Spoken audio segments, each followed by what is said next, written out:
Welcome to the Serial Killer Podcast, the podcast dedicated to serial killers, episode 123. And I am your Norwegian host, Thomas Roseland Viborg Thun. This summer will feature a brand new serial killer exposé that I do think you will find interesting. Most everybody are familiar with the name Ted Bundy. I did a lengthy exposé on him a good while back on this podcast, and there's been a lot of books, films, and documentaries made about him. But did you know, dear listener, that there is another Bundy serial killer that is just as depraved and wicked as old Ted? Join me on this journey that begins on this balmy summer night in June, as I explore the life and crimes of Doug Clark and Carol Mary Bundy. Their crimes most commonly known as the Sunset Strip murders. Lately, this podcast has gained a number of new producers, in addition to my long-time loyal TSK aficionados. This podcast would not be possible if it had not been for my dear patrons who pledge their hard-earned money every month. Instead of reading out their names at the end of the show, I have started to honor their contribution to the show by acknowledging them here in the introduction to this episode.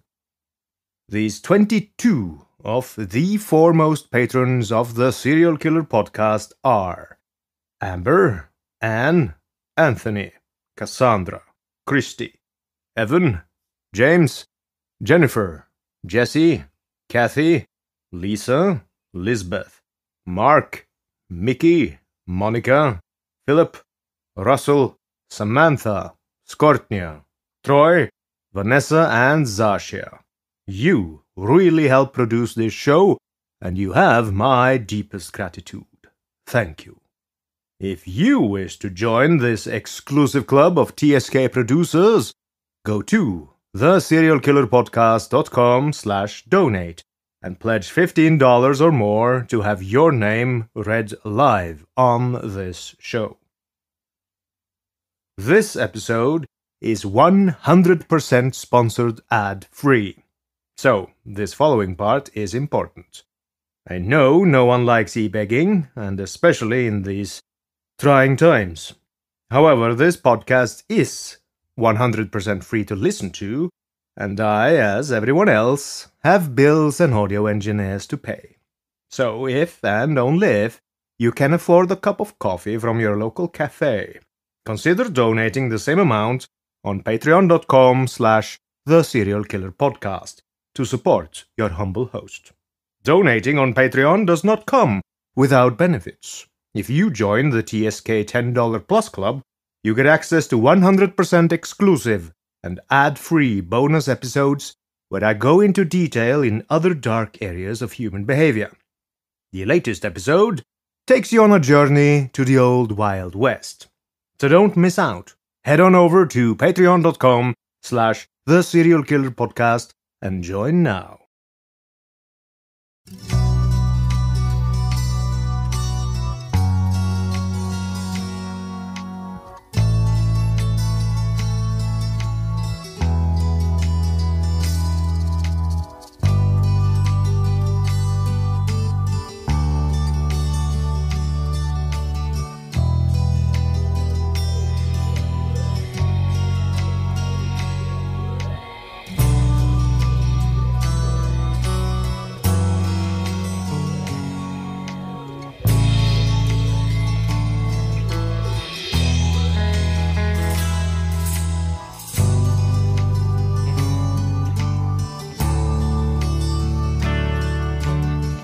There is something unique about California.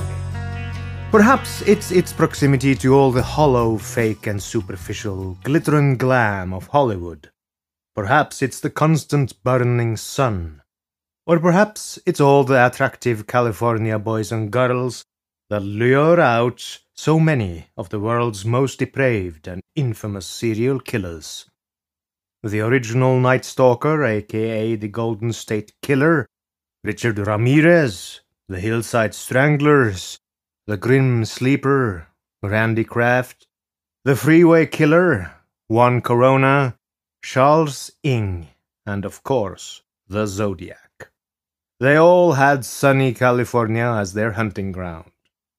So imagine, if you will, dear listener, donning some shorts and t-shirts as you watch the bright sun in the sky shine down on you. It's swelteringly hot.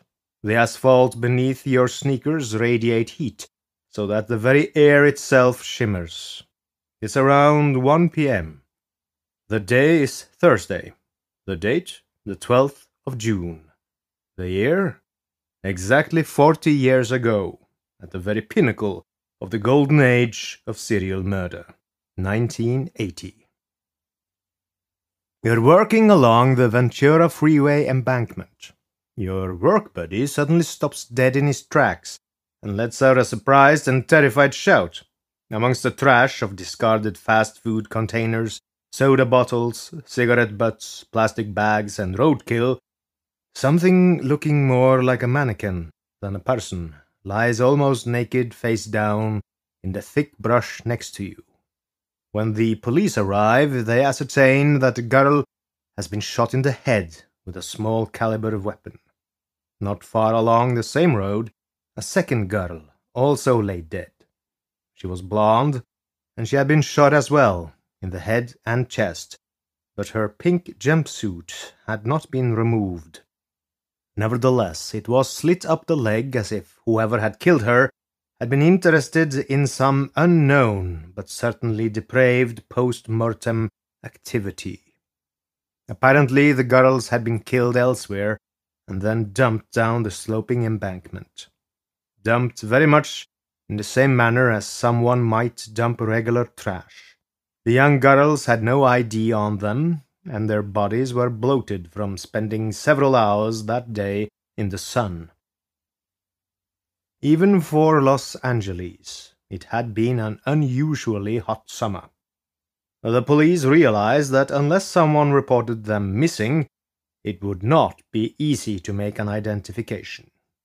The investigators did note that this discovery was near the spot where murder victim Laura Collins had been dumped in 1977, a killing that had not yet been solved. Also, Yolanda Washington, victim of the Hillside Stranglers, had been killed and dumped on the opposite side of the road, closer to the famous Forest Lawn Hollywood Hills Cemetery. Her killers, Kenneth Bianchi and Angelo Buono, had been caught the year before and were in prison awaiting trial.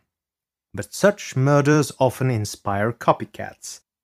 It was clear that the two bodies had been placed there perhaps less than a day before, and were in plain view, as if the killer, or killers, did not care if they were found, a behavior similar to the infamous Hillside Stranglers.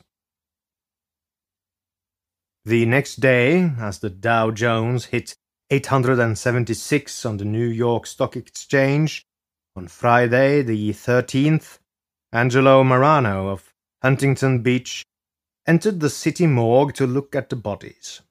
He was distraught to discover that his worst fears had happened. The dead girls were his missing daughter, Gina, and his stepdaughter, Cynthia Chandler.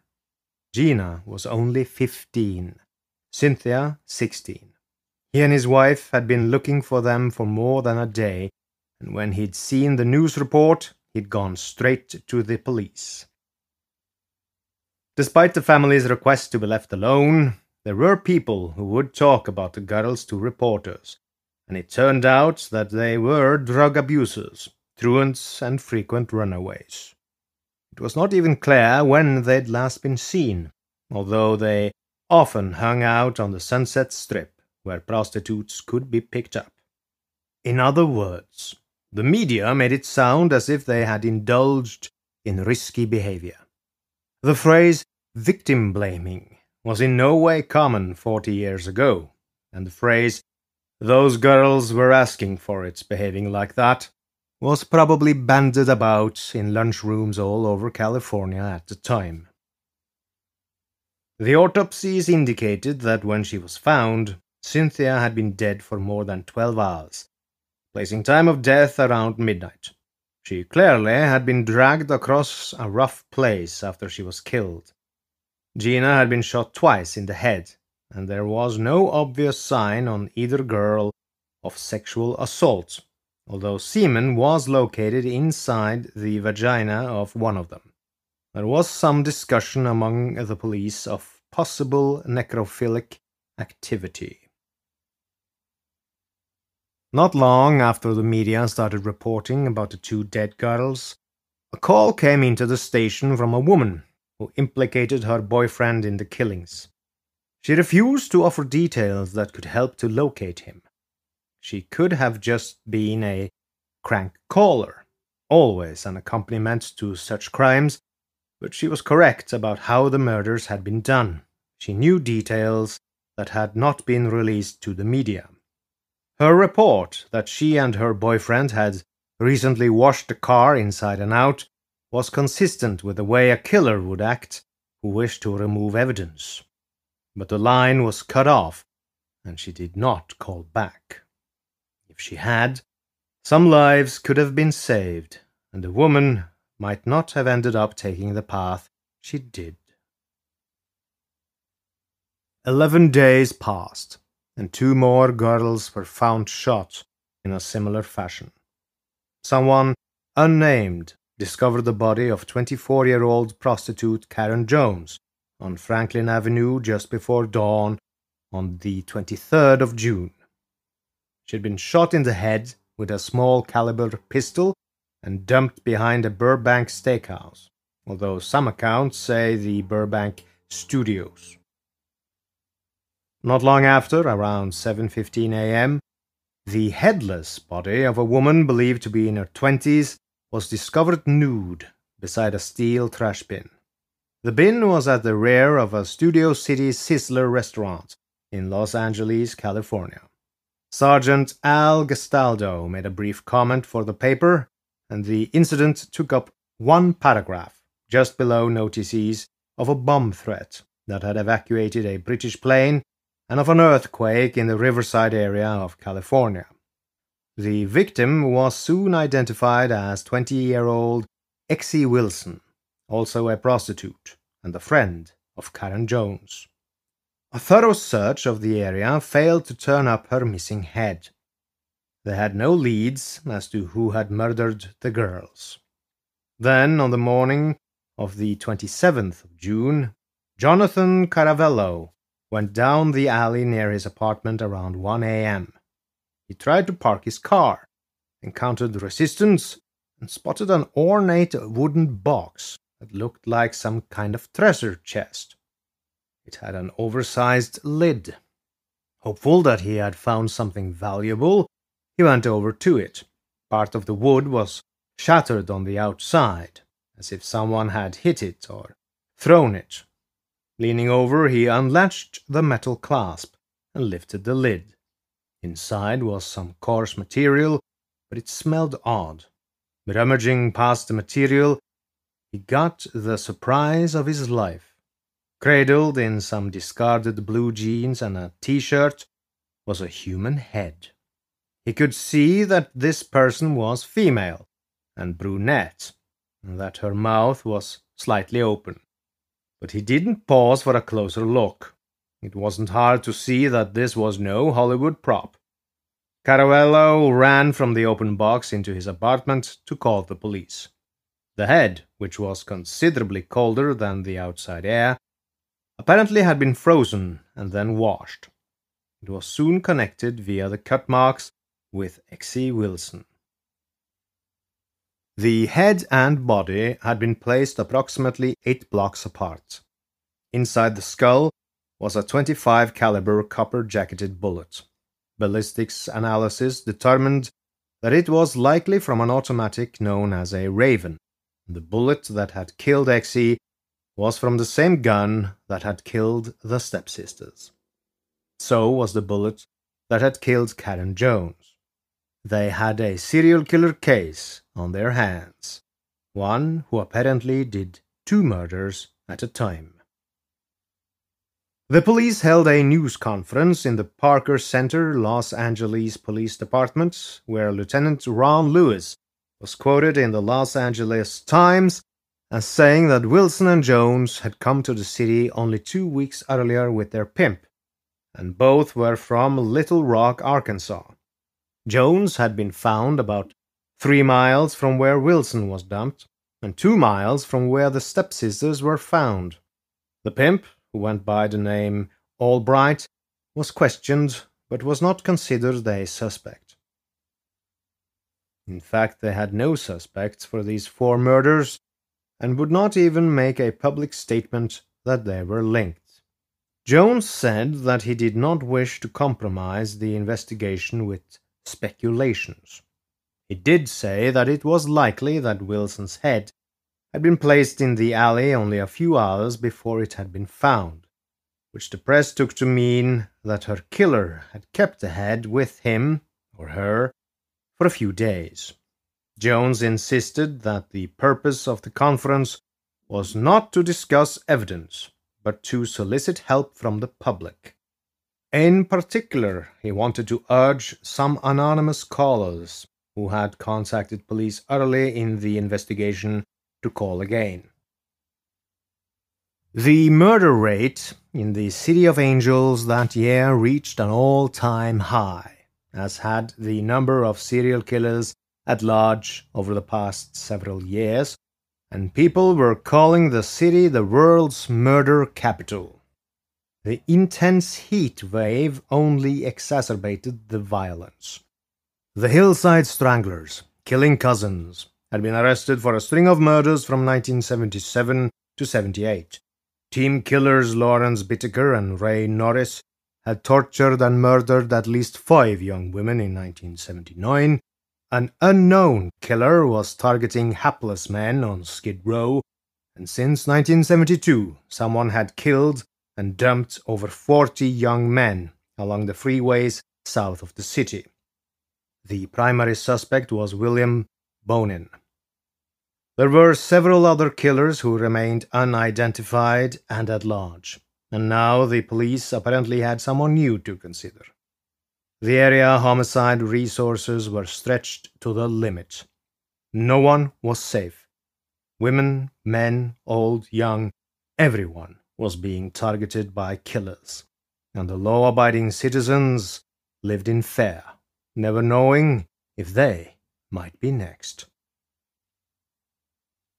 It wasn't long before snake hunters, roaming around a ravine in the San Fernando Valley on the 30th of June, north of the Golden State Freeway, found the mummified remains of a 5th victim. She was hidden under an old mattress and was quickly linked to the series, which had acquired a name in the news, the Sunset Strip Murders. Only her reddish blonde hair was visible to those who found her. The medical examiner believed her to be between the ages of 17 and 25, adding that she was about 5'7". Her stomach appeared to have been slit open, and she'd been shot 3 times with a small caliber pistol. She had been dead at least 3 weeks, placing her first in line in the series of 5. In another press conference, homicide detectives displayed the box in which Exie Wilson's head had been found, offering reporters a chance to photograph it in the hope that someone might recognize its distinctive style. It was described in one article as a stained pine box, crudely made, 10 inches wide, 12 inches high, and 8 inches deep, with a brass clasp in front, brass ring decorations, and a metal border. Many people called in to the police to say that the boxes, like the one displayed, could be purchased at Kmart and Newbury stores throughout the area. Detectives checked on this but found no other boxes like the one in their possession. The clothing inside, jeans with the crotch cut out, and a t-shirt that said "Daddy's Girl," had drawn no additional leads. Then the first victim was identified. She turned out to be 17-year-old Marnette Comer, aka Annette Ann Davis, from Sacramento, who had a history of running away from home, was a suspected prostitute, and apparently had met the wrong person. She had last been seen on the 1st of June. One of the bullets that had killed her was found and was proved to be linked to the 4 other murders. In the meantime, the box that held Wilson's head was traced to a Texas manufacturer, Chicago Arts, which imported and distributed the Mexican-made boxes to Newberry stores in the LA area. They had narrowed down the possibilities to a few stores and were working on customer leads. Then the pattern changed. Another corpse was found, but this one was male. The police would not have thought to link it to the series of female murders if not for a fortuitous incident. The male victim was found on the 9th of August, 5 days after he had been killed. He'd been left in a van that turned out to belong to him, but he was in bad shape from being locked inside during the heat wave. He was blistered, blackened, and decomposing, and his head had been severed from his body and was missing. He had been viciously stabbed 9 separate times and slashed across the buttocks, from which pieces had been removed. Despite not locating his head, police soon identified him as country singer John Jack Robert Murray, 45, of Van Nuys. The man sang part-time at the Little Nashville, a bar located 2 blocks from where he was found. While the killer had removed this man's head, that same person had overlooked something crucial: spent shell casings, which suggested that the victim had been shot. Aside from the beheading, it did not appear to anyone that this murder bore any association with the string of killings that the police were investigating. But it wasn't long before they discovered that Murray had not been murdered by the Sunset Strip killer. His demise had apparently come at the hands of a woman who claimed on the phone to be the Sunset Strip killer's girlfriend. She had broken down on the 11th of August where she worked at the Valley Medical Center in Van Nuys, telling some co-workers that she had taken lives, and those who heard her say this had called the police. This woman's name was Carol Bundy, and she was an overweight 37-year-old vocational nurse who was apparently involved with a man named Douglas Clark.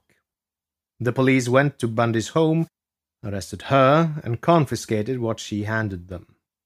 It turned out to be 3 pairs of panties that she said had been taken from the victims, as well as a photo album of Clark performing sexual acts with an 11-year-old neighbor girl.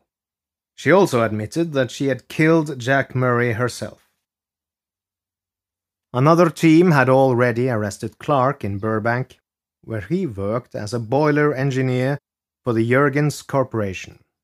He went to jail charged with lewd and lascivious conduct with a minor, and with aiding and abetting a murder suspect.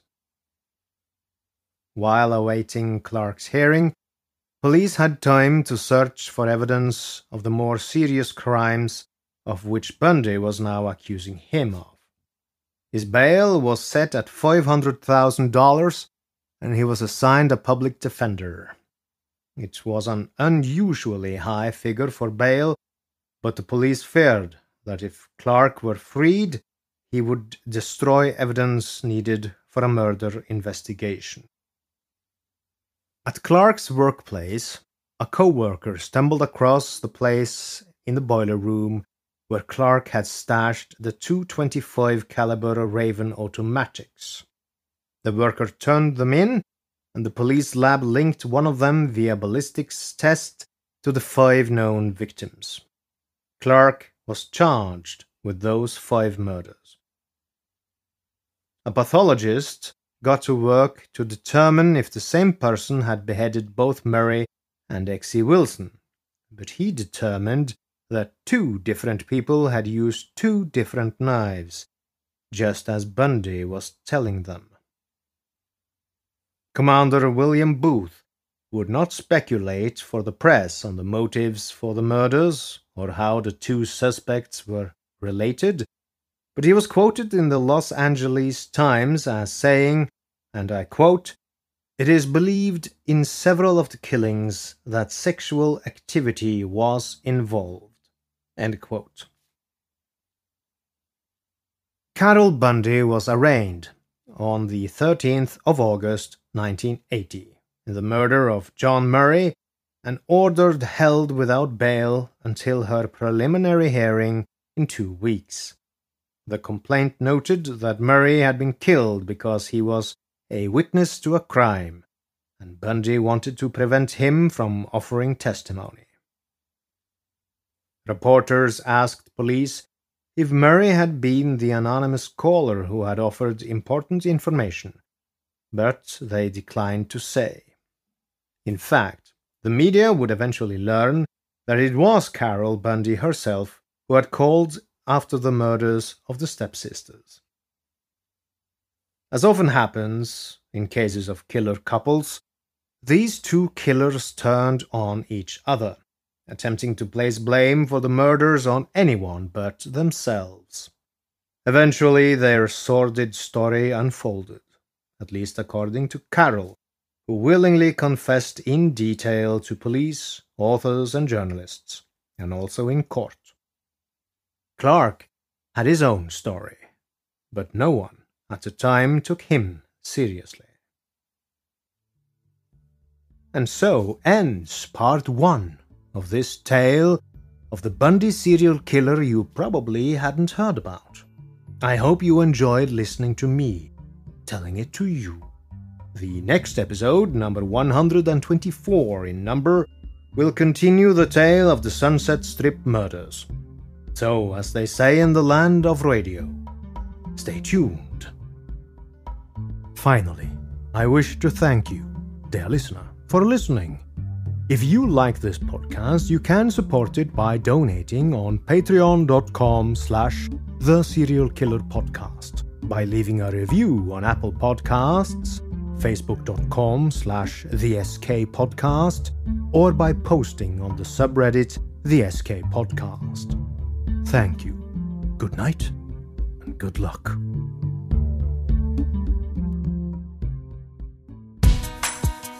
Welcome to the Related Podcast. My name is Carly Bible. And my name is Amanda Bible, and we are 2 sisters that are obsessed with inner and outer beauty and everything in between. We hope to inspire you and bring you behind the scenes to discuss all things related to our lives. And nothing is off limits. You can download new episodes every Thursday on Apple Podcasts, Spotify, and Podcast One.